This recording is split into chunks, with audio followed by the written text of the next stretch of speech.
up, everybody? Sven Diesel here. We're going to be tying up a Thanksgiving turkey fly. This is one of my first freestyle flies I ever did. I've been doing these for about 4 years, and they're a lot of fun. So this is a big hook. It's a 1/0, a TP 615 by Arex.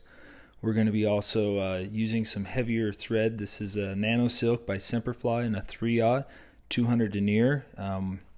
You could probably get away with a 6/0, but we're going to be tying in quite a number of feathers, and we don't want to be cutting those stems with a lighter denier. And so we'll start our thread working back into the bend, giving a nice little base layer, and cut out our tag end.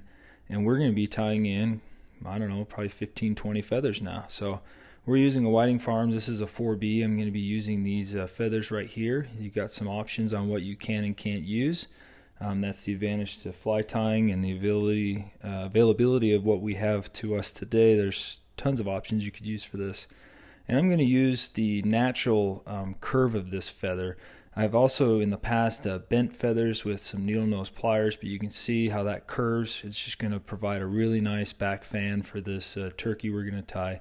And I start on the top of the shank with my first feather, just pretty much tying it in as long as I got that webbing off and keeping it as long as we can. That's a pretty good proportion. And then the trick to this is to build up the fan. I start in the middle, and then if we basically go 90 degrees to the opposing side, I'm going to tie in my bottom of the fan, and we'll go ahead and then tie in the opposing 90 degree, and then you just kind of fill in the gaps. So just make sure it's in position. You can push forward on these feathers a little bit from the rear. Be careful not to, I don't want to bend them, because then I think it makes them brittle or could potentially break easier. And so we'll just tie in this other side now and make sure we've got a nice little foundation for the rest of the fan we'll be building up. And so don't worry too much about the rest of the stems. And you can see we've got our top and sides. And so what I'll do now is just fill it in between. For this first layer, I only need 5 feathers. You could do more if you want, upwards around 7, but I'm just going to keep it more basic and simple. And we're going to be solidifying all this using some UV resins. So cut out those stems, and then we're going to reposition the hook in the vise so that it's a little easier to work with. You could actually position it so the hook eye's all the way down at a 90, and we'll go ahead and just place it back in, making sure that if you are going to go to a 90, do a half hitch to keep your thread. I just risk it, and I'm going to let it dangle. So we'll push those up to kind of see how they fan and make sure we got them going each direction we want. You can adjust them a little bit this time. Don't pull too hard. And we're going to be using some Loon Thick. This is a little bit of a flexible resin. It's a little bit thicker. And I'm going to put a nice big glob right here to support these stems and keep them upright. And then I'll kind of spread it out along that stem. And that way we're building up a nice little fan here. If I was to tie on my tippet to the rear right here at the bend, this would push water.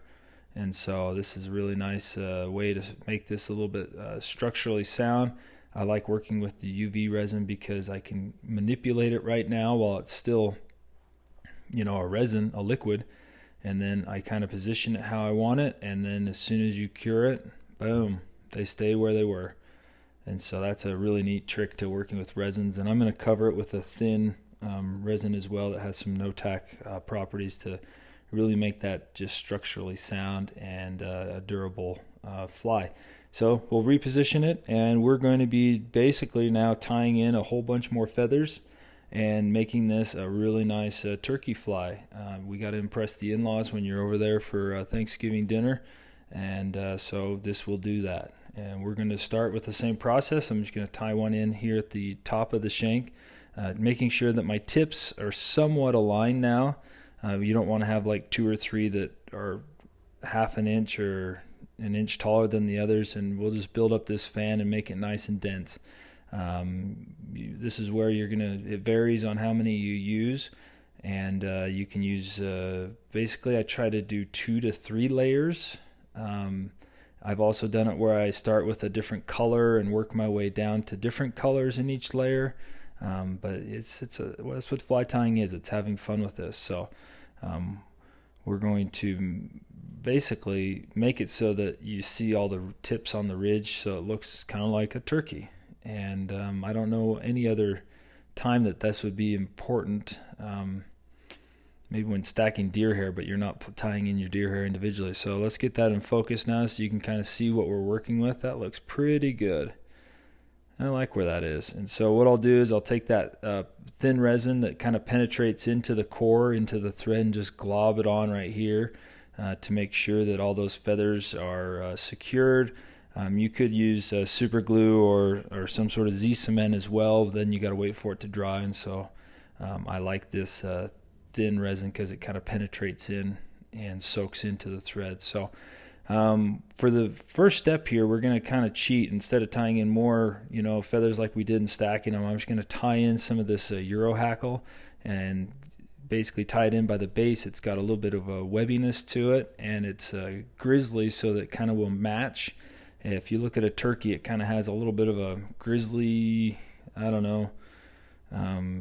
feather stack towards the back, and so that's what we're trying to imitate here, because we all know that this is a super effective fly for all trout fishermen or pike or muskie. I mean, it's just the go-to this time of the year. So we want to make sure we're matching the turkey hatch to the best of our ability. And so we'll tie that off after about 4 or 5 wraps, and then I trim the bottom here because that's unnecessary.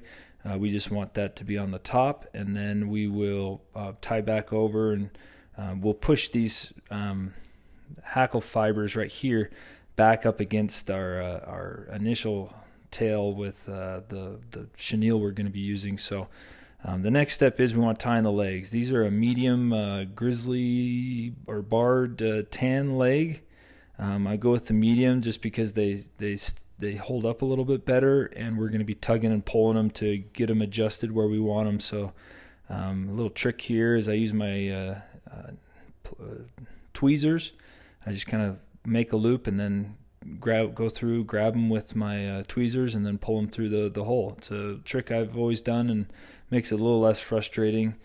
Just make a loop, grab them with the tweezer tips, and pull them through.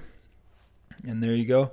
You can kind of roll these knots a little bit at this point before you pull them super tight, and make sure you don't have one of these super long, one of them super short. Make sure they're not twisting, and then I just fold them in half over the hook shank right there in front of all our hackle stems. This will also help with the taper of the body. And then as I pinch them down, I just kind of figure eight these loosely. There's another reason why we're using a heavier denier. I don't want to cut these. And then I will build up a little bit of a thread dam in front, pull them back, and then here we'll just build up a thread dam, go over. When I'm going over the legs, I'm kind of doing a looser wrap, not super tight, and then we'll make sure we got them in position. And if we were using a tab leg at this point, when you pull on it, it could break, and so that's why I especially like these. And I'll just trim the toes of this to be a little bit equal, and you can just shimmy it, shift it a little bit, make sure it's in the right position. And we are well into this fly now. So we'll advance our thread a little bit. We're going to take the rest of that Euro hackle feather, and we're just going to tie it in, trim off a little bit of give us something to stem to tie in, and I'll just tie it in right there on the top of the shank of the hook. And then for the other body, we're going to be using this is a new product for me. It's the FNF Defina Fritz, I think is how it's pronounced. It's got a little bit of a chenille and some longer pieces as well. And I'll just try to preen it just a little bit so I don't have as much bulk right there to tie in. And I'll work my way back and then really do some crank wraps on that now to make sure it's nice and secure. And we're going to be twisting those together. But before we do that, let's lay down a little bit of Z-cement. You could also use super glue or continue using your resin, and just give it a little bit of time to soak in now, and put on a generous amount so that it's not going to be twisting on you as you pull it. So I'll wrap over it with my thread wrap so that I'm not going to have to worry about it being sticky, and then I'll advance my thread all the way up behind the hook eye. And now I'll just grab my Euro hackle that's grizzly and this Fritz, and I will hand twist them together. You could also use like an alligator clip, but I don't really need it to be super blended. I'm just trying to add a little bit of longer hackle fiber sticking out, a little bit more natural material, natural sheen. As you can see right there, it's kind of just protruding out, a little bit more bugginess. And then be mindful of your rubber legs at this point. I'll actually wrap it so that they're going forward, and then as you're working back through this hackle, kind of make sure you're not trapping down all the hackle fibers, but rather pushing it up against the initial tail. And then we'll begin to work our way forward, building up a nice chunky body. That's why I like this F&F product. It builds the body really quick.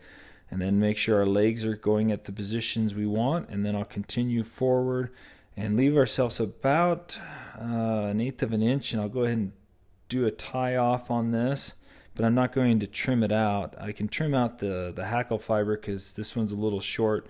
If you did a longer one, it could, you could leave it in for, we're only going to be doing about 1 to 2 more wraps of this fritz. And so I'll just kind of get that out of my way, and now we need to make this a turkey. So we're going to be using a foam turkey head, and we're going to cut over here to another frame so we can see how to make this. I lay the hook down so I can see about what size I'm doing. I haven't found a tool that's like a stamp for this yet, and so I just cut mine out by hand, making sure to give myself plenty of a tag end to tie in. And it's kind of just a S turn, and then we'll make the mouth going down at an angle, and then we'll kind of position it and cut back up and over. This is where you kind of have to be a little bit on the free hand. I guess you could maybe download a template off the internet.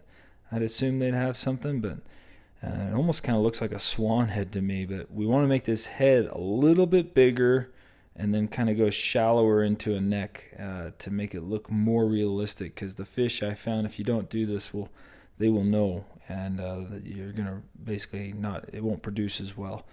And so we've got that there pretty quick, pretty easy. I'm just using 2mm foam, and then I got a blue Sharpie here. We're just going to accent it to make it look more like a fall turkey, a little bit more realistic, and just kind of brushing that on and brushing it across using your finger. You can't be afraid to get Sharpie on your finger. I get customers all the time.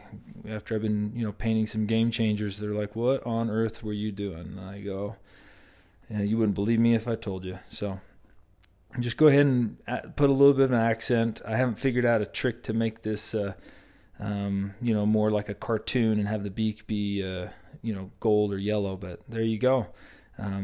Pretty realistic looking, and so we'll just trim off whatever tag we don't need, and I'll just pinch it right here on the top of the hook shank, and then as I bind down, I'm holding that so that it stays straight up. If you allow it to curve over to one side or another, that means you're not pinching it well. And then I'll build up a little bit of a dam there, and I'll go ahead and just secure that tag end down so we've got plenty of grip in there. If it's leaning a little bit back, that's okay, because we'll use the fritz here to push it over, and yep, that looks good. So that will push it right forward, right where we need it. So let's tie in our wings now. I'm just going to clean this up a little bit more and give me a really good base there to tie in my wings. So let's grab out of that same section of the 4B, and we'll just grab 2 feathers and just strip off the fluff. We're going to make them a little shorter than we did on the tail, because we don't want them to be super, super huge wings. But this is going to be what's going to be pushing the water on the sides, and so just tie that in so it's slightly at a downward angle, and then we'll match it on the other side, keeping that fritz out of the way. It's kind of a pain. If you got a hair clip, you could hair clip it onto the vise in your back, but we only need to tie in 1 more feather, so we'll just let it be in our way for now, and just kind of match up the, when you're stripping it off, make sure you match it up. If it's too large, you can always strip a few more fibers off, and we'll just tie it in at that same angle on the opposing side. And there we go. Make sure you get about 3 or 4 wraps, because when we palmer this fritz around, it's going to want to pull these out. And so you want to make sure you got some really good tight wraps on there. I've also sometimes put a little bit of super glue down at this point just to hold those in place, make it a little bit more durable, and that way I don't have to worry about them coming out. There's another option of resining them after, and I'll probably show you that as well, so that we get this thing just bulletproof. I want it to last 30 fish, so let that soak in for a minute and cure so we don't get it all over our fingers.